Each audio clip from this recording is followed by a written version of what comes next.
But state government can't wait for higher governments to lead. And Pennsylvania needs leadership. And it needs it first and foremost as a governor. And that is not a derogatory statement about anyone. But when I look at 7 consecutive budgets that are late in terms of being passed and sending the wrong signal to school districts and school boards and every entity that's dependent on public funding, that's wrong. And that's a lack of leadership.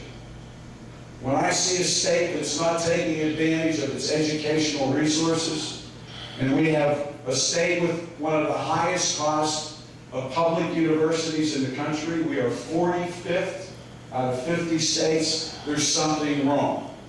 We're telling our children to go to school in other states.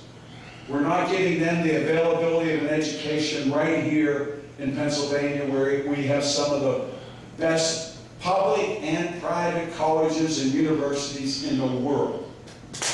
And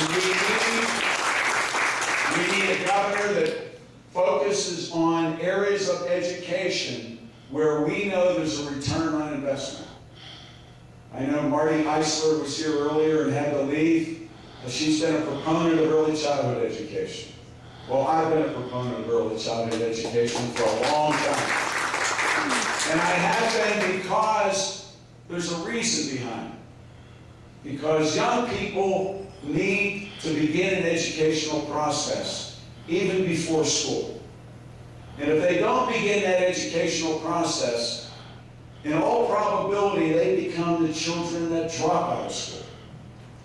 Every single day in Pennsylvania, 89 children, 89 Pennsylvanians drop out of school, right here in our own state. But you hear nothing, zero, out of state government as to how to address that. Well, it takes the leadership of a governor to focus on that issue. And yes, to better endorse and support early childhood education and tutoring programs to help our children. There's not a single child that doesn't need help at some point in the educational process, especially early on in the educational process. A role of state government, a major function of state government, is education. It's one of the largest items in the budget. But we have to be smart about education. You just don't throw money at education. You throw money where it works. And it works with early childhood education, and it works in higher education and vocational technical schools in terms of giving our children opportunity right here in Pennsylvania.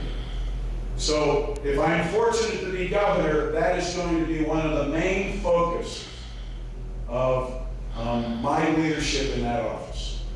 To keep our own children right here in Pennsylvania, going to Pennsylvania schools, and reducing their debt when they graduate from school, which is excessive today and one of the highest debts of any states in the country.